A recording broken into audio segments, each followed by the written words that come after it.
Okay, good morning. Good morning ma'am. Good morning. Good morning ma'am. Good morning. पिछली class में हम लोगों ने दोहा चैप्टर कर लिया था ना। दो क्लास हमारा इसमें ये 2 क्लास में मैंने इसको ही पढ़ाया, 2 पीरियड हमारा जो था, है ना। लास्ट वीक मैंने दोहे ही पढ़ाया है। आज उसका प्रश्नोत्तर थोड़ा देख लेंगे हम लोग, फिर समय होगा तो अभ्यास सागर भी करेंगे, नहीं तो नेक्स्ट क्लास में फिर अभ्यास सागर करेंगे, ठीक है। Okay ma'am. Okay ma'am. Okay okay, तो निकाल लीजिए अपनी बुक, निकालिए, कॉपी भी निकाल लीजिए। अगर कुछ लिखना हो तो लिख भी सकते हैं उसमें आप लोग।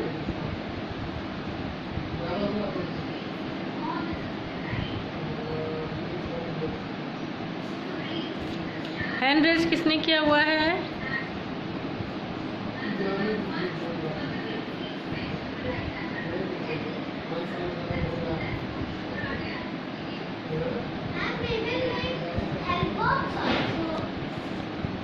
मैम आपने भी हैंड रेज किया है? नहीं, वो मैं आप लोग का चेक कर रही थी ना मैं, तो वो दब गया। मैंने देखा अभी आप लोग का चेक कर रही थी तो वो दब गया। हाँ, एक रिधिमा, क्या प्रॉब्लम है बेटा? हैंड रेज किया? मैम मुझे लगा आप क्वेश्चन पूछेंगे मैम बुक का। हाँ, आज तो वही करना है ना। आज मैं बताऊंगी तब पूछूंगी, पहले आप लोग आंसर जान लीजिए। आंसर देने के लिए। हाँ, अच्छा, ठीक है ठीक है।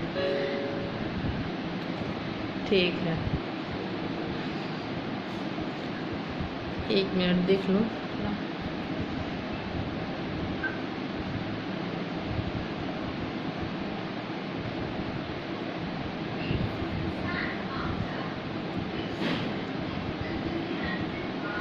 अभिज्ञा, आपने समय लिया था ना कुछ ये के लिए, अब तो समय भी हो रहा है बेटा। Yes ma'am. मैं आज भेज दूंगी। ओके, कल तक टाइम है, अच्छे से कीजिएगा, ठीक है। कल तक टाइम है, आज शाम तक हो जाए तो ठीक है। Yes ma'am. ओके, तो हम लोगों ने पिछले क्लास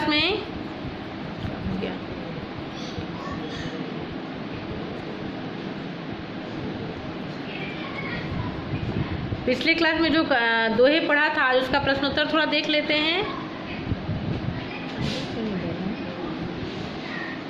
पहला प्रश्न क्या है?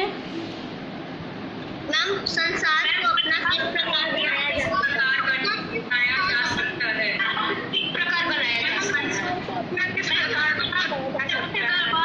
वाणी से बनाया जा सकता है। मैम संसार को अपना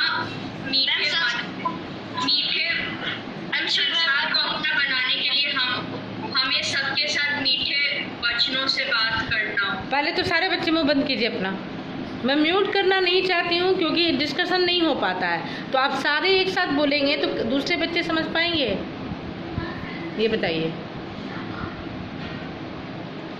सबने बोल लिया? अब जो मैं बोलती हूँ सबका आंसर सही था, मैंने सुन लिया है। अब जो मैं बोलती हूँ वो सुनिए, और नेक्स्ट क्वेश्चन के लिए मैं जिससे पूछूंगी वही बोलेगा, उसका आंसर भी वही देगा।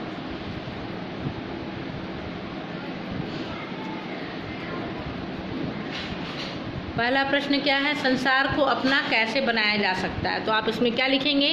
संसार को अपना बनाने के लिए हमें सबके साथ मीठे वचनों से बातें करनी चाहिए, जिस प्रकार कोयल करती है ना। संसार को अपना बनाने के लिए हमें सबके साथ मीठे वचनों में बातें करनी चाहिए। सही है?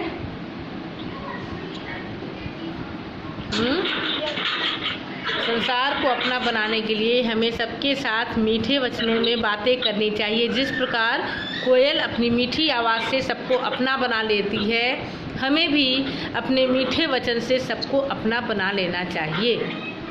ये आप ज़रूर लिखेंगे। अगर 1 से 2 नंबर का क्वेश्चन होना तो आप बस इतना ही लिखिए कि संसार को अपना बनाने के लिए हमें सबके साथ मीठे वचनों से बातें करनी चाहिए। लेकिन अगर यही प्रश्न 5 नंबर का हो तो आप उसमें साथ में ये भी लिखेंगे कि जिस प्रकार कोयल किसी को कुछ भी नहीं देती है, लेकिन सिर्फ अपने मीठे वचन से ही सबको अपना बना लेती है, ठीक वैसे ही हमें भी सबके साथ मीठे वचन बोलने चाहिए। ठीक है? ओके।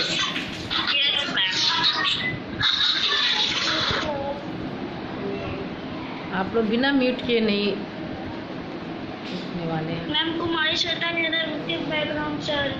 अब किसी के बैकग्राउंड से नहीं आएगी। अदिति 7th F हैं कि नहीं आप? अदिति? Yes ma'am. हाँ चलिए 7th F दूसरा क्वेश्चन क्या है? साधु की तुलना किससे की गई है और क्यों? इसका उत्तर बताएंगी?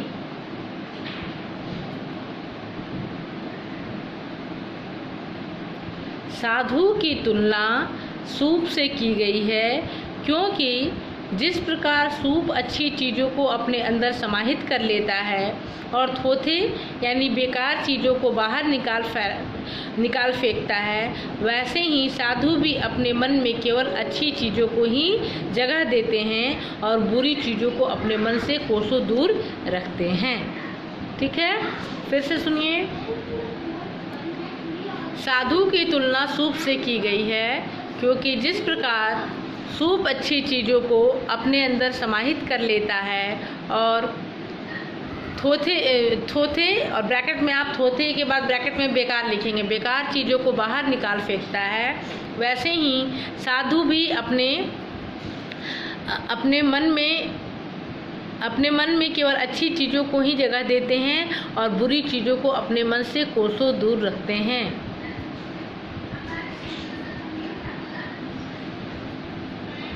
क्लियर है?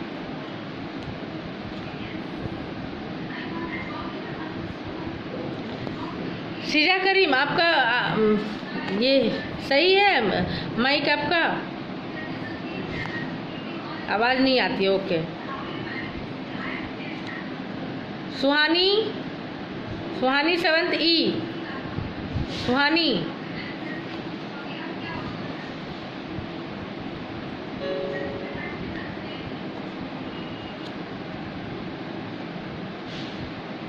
सुहानी आप तो हैं क्लास में।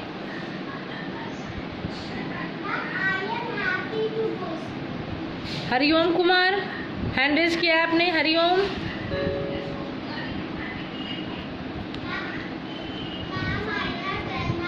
Yes ma'am. चलिए तीसरा क्वेश्चन क्या है, बोलिए। पहले वीडियो ऑन कीजिए अपना।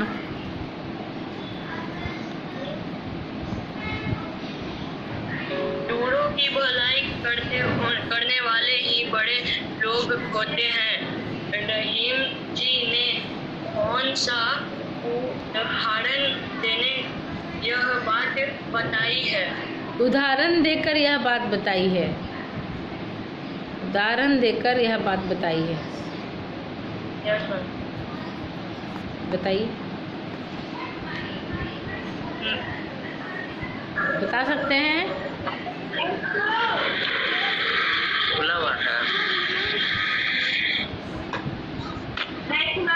चलिए, दूसरों की भलाई करने वाले ही वास्तव में बड़े लोग होते हैं। इस बात को प्रमाणित करने के लिए रहीम जी ने श्री कृष्ण और सुदामा का रमणीय वर्णन करते हुए कहा है कि श्री कृष्ण ने अपने दरिद्र मित्र सुदामा को अपार धन देकर उनकी दरिद्रता सदा के लिए दूर कर दी।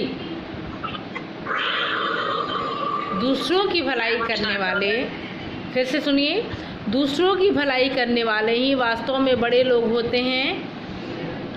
इस बात को प्रमाणित करने के लिए रहीम जी ने श्री कृष्ण और सुदामा का रमणीय वर्णन करते हुए कहा है कि श्री कृष्ण ने अपने दरिद्र मित्र सुदामा को अपार धन देकर उनकी दरिद्रता सदा के लिए दूर कर दी। ठीक है? हाँ। यस मैम, हम इसका आंसर बोले मैम। क्या हुआ मैम? इसका आंसर हम मैम बोले मैम। बोलिए। दूसरों की भलाई करने वाले ही वास्तव में बड़े लोग होते हैं। इस बात को प्रमाणित करने के लिए रहीम जी ने श्री कृष्ण और सुदामा का रमणीय वर्णन करते हुए कहा है कि श्री कृष्ण ने अपने दरिद्र मित्र सुदामा को अपार धन देकर उनकी दरिद्रता सदा के लिए दूर कर दी। आप अपना वीडियो क्यों ऑफ रखते हैं अंजनी? हमेशा आपका वीडियो ऑफ रहता है क्यों? अब जिसका वीडियो ऑफ रहेगा उससे मैं नहीं पूछूंगी, उसको मैं क्लास में समझूंगी कि वो है ही नहीं, वो एब्सेंट है। मैम वीडियो ऑन है, अभी ऑन किया आपने। आदित्य रंजन, आदित्य रंजन 7th E, चलिए बताइए।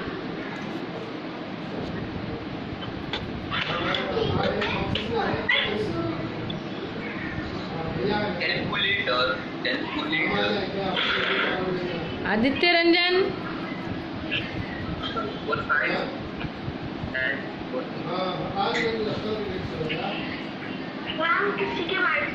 अंजनी कुमार के माइक से साउंड आ रहा है। प्राची आप बोलिए, प्राची बोलिए। Yes ma'am. चलिए अगला क्वेश्चन क्या है?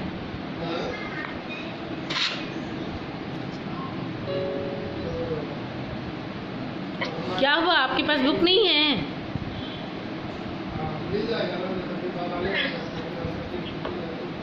अंकुर बोलिए, अंकुर अनंत यस मैम। बोलिए। अगला क्वेश्चन क्या है? क्वेश्चन नंबर 4, अपनी सामर्थ्य के अनुसार कार्य करने से क्या लाभ होता है? बताइए। मैम, अपने सामर्थ्य के अनुसार काम करने से हमें कभी भी लज्जित नहीं होना पड़ता है और हम कभी उल्लंघित के मार्ग का ही अनुसरण करते हैं। हाँ, अपने सामर्थ्य के अनुसार काम करने पर हमें कभी भी लज्जित नहीं होना पड़ता है और न ही हम कभी उच्च श्रृंखलता के मार्ग का अनुसरण करते हैं।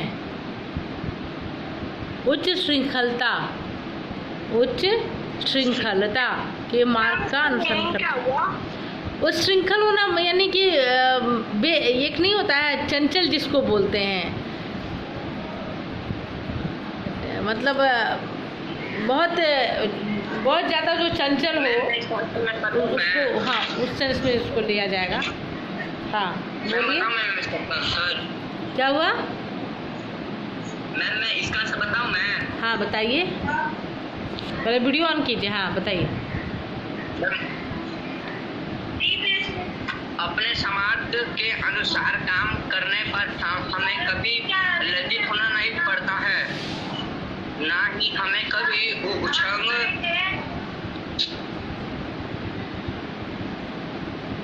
क्या हुआ अंजनी? आधा बोल के भाग गए। चलिए रिधिमा बोलिए। नहीं अभी उसी को बोलने दीजिए, उसका वीडियो ऑफ। हाँ बोलिए। काम करने पर हमें कभी लज्जित नहीं होना पड़ता है और ना हमें कभी उच्च श्रृंखलता के मार्ग के अनुसार करते हैं। उच्च श्रृंखलता के मार्ग का अनुसरण करना पड़ता है। उच्च श्रृंखलता, उसको तोड़ तोड़ के पढ़िए। संस्कृत में आप लोगों को बताया गया होगा कि कैसे पढ़ते हैं। जो शब्द संस्कृत में संधि बहुत ज़्यादा होती है, संधि वाले शब्द बहुत होते हैं, तो कैसे उसको तो बड़ा शब्द होता है तो तोड़ तोड़ कर पढ़ते हैं ना आप लोग, ठीक वैसे ही इसको भी तोड़ कर पढ़ना होता है। अपने सामर्थ्य के अनुसार हमें कभी भी सामर्थ्य के अनुसार काम करने पर हमें कभी भी लज्जित नहीं होना पड़ता है और न ही हम कभी उच्च श्रृंखलता के मार्ग का ही अनुसरण करते हैं। चलिए सही है। रिधिमा अगला क्वेश्चन बोलिए तो। Yes ma'am. मैम, पाठ के आधार पर नीचे कुछ कथन दिए गए हैं। सही कथनों के सामने सही का और गलत के सामने गलत निशान होता है। हाँ यस मैम। पहला क्या है, पहला सेंटेंस? जब कोई इच्छा होती है तो चिंता भी लगी रहती है। हाँ सही है कि गलत है? एक सही। हाँ, जब आपके अंदर इच्छा होगी तभी आप उसको अच्छा करने के लिए चिंता करेंगे, तो जब इच्छा होगी तभी चिंता की बात आएगी। सही। हाँ बोलिए, क्या हुआ? मेरा डिस्कनेक्ट हो गया था मैम, बहुत इशू है। कोई बात नहीं, जहाँ से आप ज्वाइन कर रही हैं वहीं से सुनिए, मैं तो फिर PDF भेजूंगी ही अभी। दूसरा क्या है? 5वां का ख, रिधिमा। मैम हमें अवसर के अनुकूल बात करनी चाहिए। हाँ सही, जैसा अवसर हो समय देखकर हमें बात करनी चाहिए। अगर मान लीजिए सही। हाँ सही, हाँ। मैम तीसरा प्रश्न, हाँ क्या है? हमें कार्य करने के बाद अपनी सामर्थ्य देखनी चाहिए। हमें गलत। प्रश्न घ, समय के पूर्व किसी कार्य की पूर्णता के लिए अधीर होना चाहिए। मैम गलत। गलत। हाँ, जब तक उसका समय नहीं आएगा वो कार्य नहीं हो पाएगा, पूरा नहीं हो पाएगा। चलिए आगे। मैम बातचीत के लिए एक मिनट अनुष्का, एक मिनट रिधिमा स्टॉप। आज अनुष्का को बहुत दिनों से मैंने मौका नहीं दिया। अनुष्का बात बोलिए। ओके मैम, कुछ व्यक्तियों से बैर और दोस्ती क्यों अच्छी नहीं होती? बताइए। कुछ व्यक्तियों से बैर इसलिए अच्छी नहीं होती है क्योंकि अगर हम उससे बैर करेंगे तो फिर वो हम ऐसे दुश्मनी निकालना चाहेंगे, और अगर हम दोस्ती करेंगे तो वो चाहेंगे कि हम इनको भी अपने संगत में ले लें। हाँ, तुच्छ व्यक्तियों से बैर और दोस्ती अच्छी नहीं होती है क्योंकि ऐसे लोग अपनी संकीर्ण मानसिकता, है ना, संकीर्ण यानी छोटा, संकीर्ण यानी क्या होता है? छोटा। तो संकीर्ण मानसिकता के कारण हमारे लिए कभी भी संकट पैदा कर सकते हैं। रहीम ने ऐसे लोगों के आचरण की तुलना कुत्ते से की है।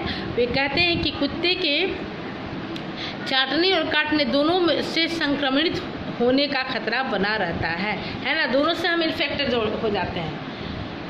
तो इसीलिए तुच्छ व्यक्तियों से बैर और दोस्ती अच्छी नहीं होती।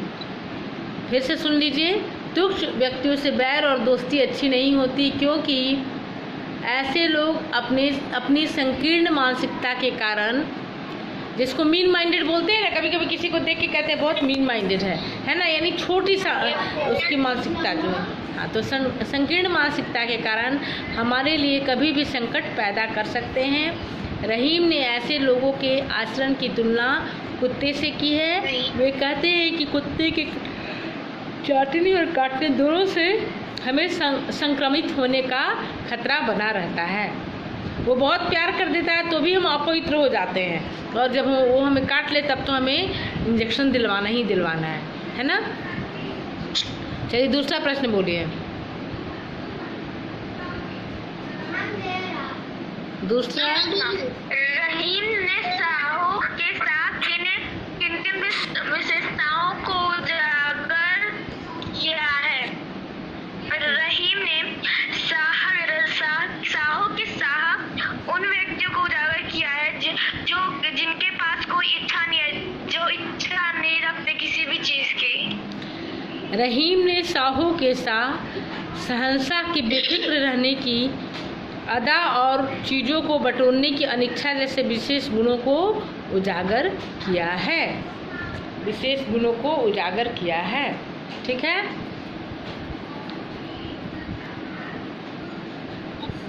प्रश्न 4, समय से ही सब कार्य होता है। इस बात को समझाने के लिए आप कौन सा उदाहरण देंगे? एक मिनट, कौन बोल रहा है अभी? हम साक्षी बोलने लगी बीच में। अच्छा ठीक है, कोई बात नहीं। वैसे भी अब मुझे लगा कि अनुष्का ही बोली तो मैं चेंज करने ही वाली थी। साक्षी, अब दूसरे को मौका देते हैं हम लोग, है ना। अंशिका मिश्रा। Yes ma'am. चलिए तीसरा प्रश्न क्या है, बोलिए। अवसर के अनुसार बात ना करते के क्या परिणाम हो सकते हैं? बोलिए।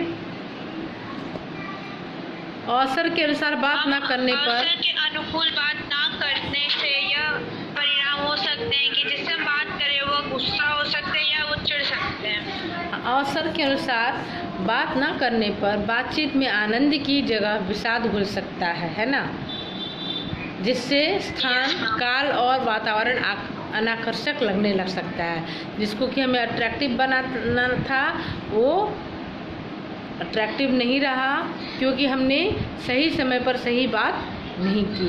अर्थात अवसर के अनुसार बात न करने पर बातचीत में आनंद की जगह विषाद घुल सकता है।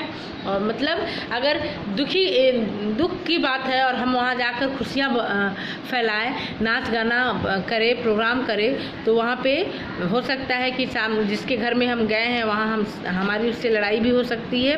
तो हमें ऐसा नहीं करना चाहिए, वहाँ विषाद घुल सकता है, जिससे स्थान, काल और वातावरण अनाकर्षक लगने लग सकता है।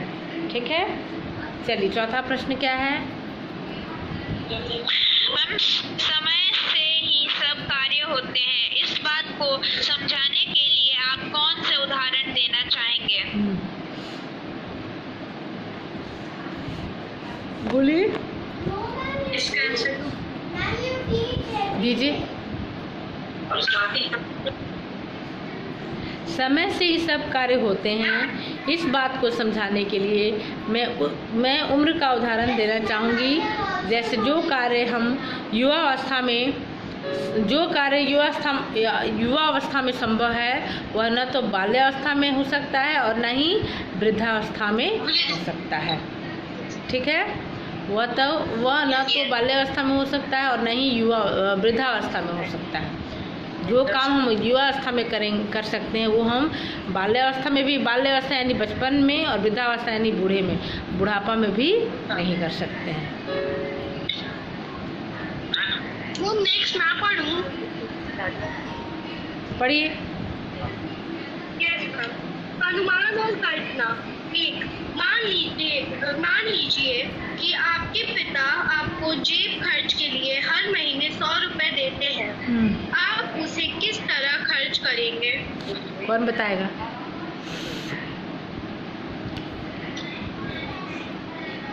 मैं बताऊं? मैम, जिस चीजों की मुझे जरूरत होगी मैं उन पैसों से उसे खरीदूंगी। हाँ, देख सकते हैं। और अगर मेरे पिता मुझे हर महीने के लिए 100 रुपए देंगे तो मैं उसे थोड़ा थोड़ा करके इस्तेमाल करूंगी। हाँ, ये भी सही है।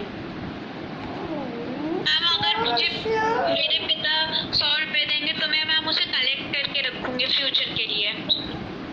हाँ, आप लिख सकते हैं कि अगर मेरे पिताजी मुझे जेब खर्च के लिए हर महीने 100 रुपये देते हैं तो मैं उन पैसों को केवल और केवल उचित कार्यों में ही खर्च करूंगी, जैसे किसी की मदद में, अपनी पढ़ाई में और दान आदि में। ठीक है, मतलब वो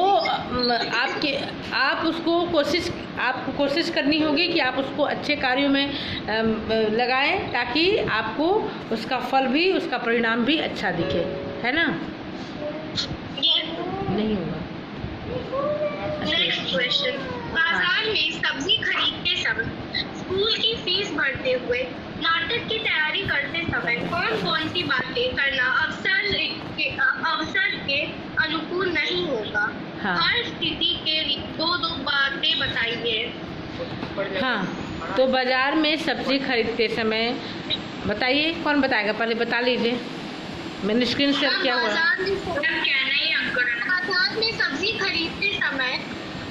बाजार में सब्जी खरीदते समय आतंकवादी की बातें या अपने किसी की बातें करना उचित, अपने किसी सहपाठी के बारे में बात करना अनुचित होगा। और मैम, स्कूल की फीस भरते हुए डकैती की बातें करना, तो डकैती और अपने बचपन की बातें करना अनुचित होगा। और मैम, तथा नाटक की तैयारी करते समय सिलाई बुनाई एवं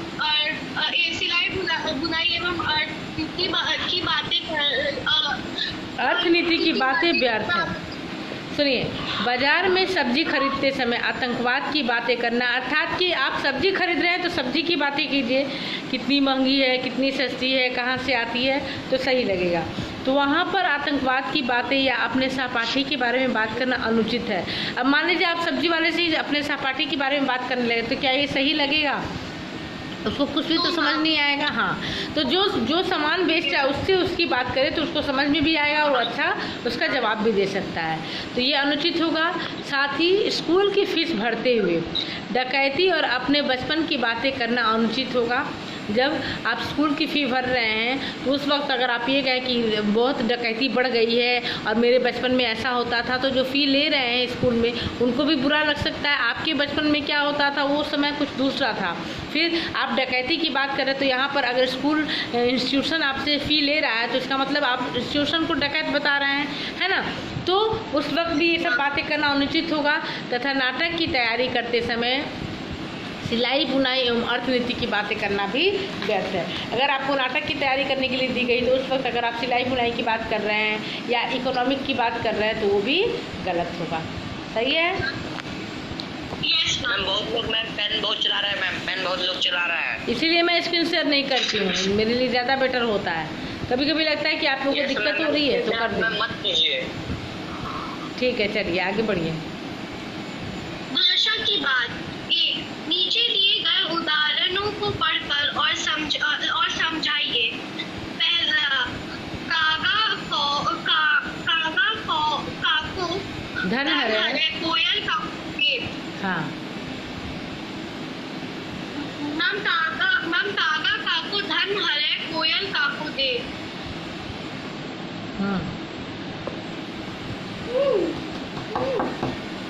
भाषा की बात है ना।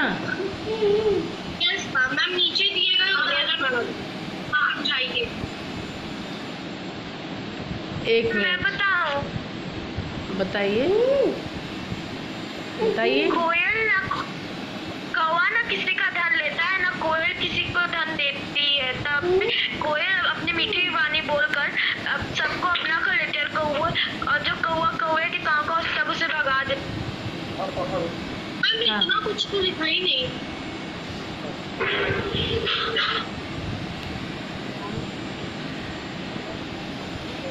मैम दूसरा पॉइंट है मैम, चाह गई चिंता मिट्टी मनुआ बेपरवाह।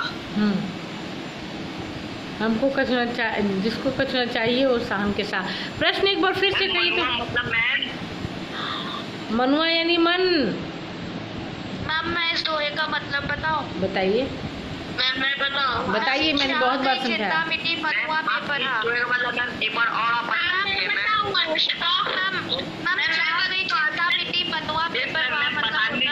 मैम जब चाह होती है और मैम वो इच्छा पूरी हो जाती है तो मैम जो चिंता मन का रहता है मन मतलब मैम वो खत्म हो जाता है। मैम जब हमारा इच्छा पूरा हो जाता है तो उसके बाद जो चिंता रहता है मैम वो खत्म हो जाता है। चाह गई चिंता मिटी। अगर चाह नहीं है आपके अंदर तो आपको चिंता भी नहीं होगी। अंजनी आप बताइए, तो बहुत हल्ला कर रहे हैं आप, शोर बहुत हो रहा है, बताइए अंजनी। मैम आप इसका मतलब बता दीजिए ना मैम। मैम हमको नहीं पता है। क्यों? 3 क्लास मैंने इसका ले लिया, आपको अभी तक पता नहीं चला? मैम मेरा नेटवर्क कनेक्शन मैम बहुत खराब चल रहा था। हाँ, जब आपसे पूछा जाएगा, जब स्कूल में प्रश्न किया जाता है ना तो बच्चा कहता है मैम मैं कल नहीं आया था, एब्सेंट हो गया था। वैसे ही अभी ऑनलाइन क्लास हो रहा है तो कहीं आपका नेटवर्क खराब हो गया था। मैम आपका क्लास मैम डेली करता हूँ मैं। अभिज्ञा मिश्रा आप समझा दीजिए। मैंने 3-4 क्लासेस का ले लिया, अब मैं नहीं समझाने वाली हूँ। अभिज्ञा मिश्रा आप बताइए। नहीं, अभिज्ञा ही बताइए। 1 मिनट आशीष रुक जाइए। हाँ बोलिए अभिज्ञा। हम चाह गई चिंता मिट्टी मनुआ बेपरवाह। मैम इसका अर्थ हुआ मैम कि मन में जो चिंता थी अगर ना तो पूरी अगर मन में जो इच्छा थी ना तो पूरी हो जाती है तो मन का चिंता खत्म हो जाती है। मैम मन की चिंता खत्म हो जाती है। अगर चिंता, देखिए, चाह गई चिंता मिटी मनुआ बेपरवाह, अर्थात चाह यानी इच्छा। अगर आपके अंदर इच्छा है, किसी चीज़ को पाने की चाह है तो आप उसकी चिंता भी करेंगे। और अगर चाह नहीं है तो फिर इच्छा नहीं, वही चाह नहीं है यानी इच्छा नहीं है तो आप उसकी चिंता नहीं करेंगे। और जब चिंता नहीं करेंगे तो आपका मन जो है बिल्कुल बेपरवाह रहेगा। और ऐसे लोगों को कभी ने क्या कहा था, ऐसे लोगों को कभी कहते हैं कि वो शहंशाहों के शहंशाह है। ठीक है, चलिए अगला क्वेश्चन क्या है? उपयुक्त उदाहरणों की पहली पंक्ति में का वर्ण का प्रयोग कई बार हुआ है और दूसरी में च का प्रयोग इस प्रयोग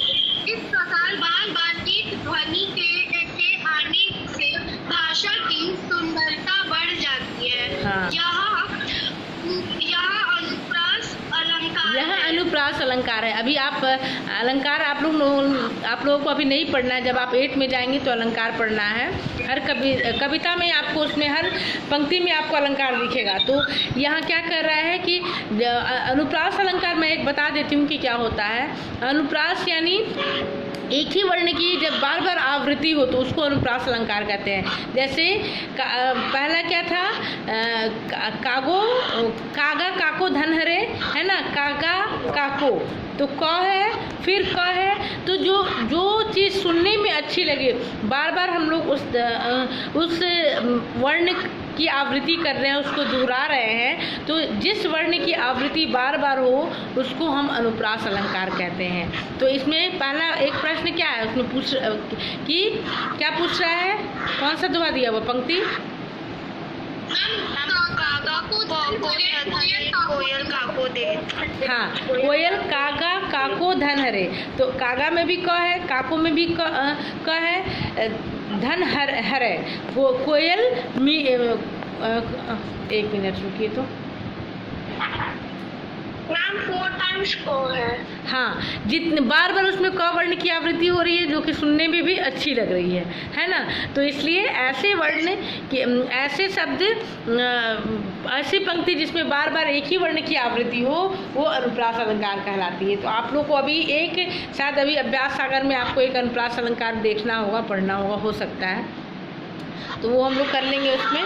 दूसरा प्रश्न क्या है मैम? नीचे दिए गए पंक्तियों में से ऐसे शब्दों को छांटिए जिनके प्रारंभ में किसी एक वर्ण की आवृत्ति हो। हाँ, जैसे हाँ, जैसे क्या है, शुभ शुभाए। हाँ, साधु ऐसा चाहिए जैसा शुभ शुभाए। तो शुभ और शुभाए दोनों में सवर्ण की आवृत्ति है, यानी कि दोनों शुभ में भी और शुभाए दोनों में सवर्ण 2 बार आ रहे हैं, बार बार आते हैं। तो ये अनुप्रास अलंकार है। दूसरा क्या है, कारज धीरे होतु है, काहे होत अधीर। तो इसमें होतु और है, इसमें हेतु है, तो मैम इसमें हेतु नहीं होतु। पता क्या होगा, क्या धीरे होतु है, काहे होत अधीर। क्या होगा मैम? फर्स्ट वाले में था, सवर्ण की आवृत्ति हुई है, जैसा शुभ शुभाए। और इसमें क्या है, कारज धीरे होते हैं, काहे होत अधीर। तो होतु है, उसमें भी होतु में भी है और है भी अलग से एक शब्द है। तो ह वर्ण की आवृत्ति हो रही है, इसलिए वहाँ पे ह लिखेंगे आप। उसमें प्रश्न क्या कर रहे हैं कि किस वर्ण की आवृत्ति हुई है, यानी किस वर्ण को दोहराया गया है।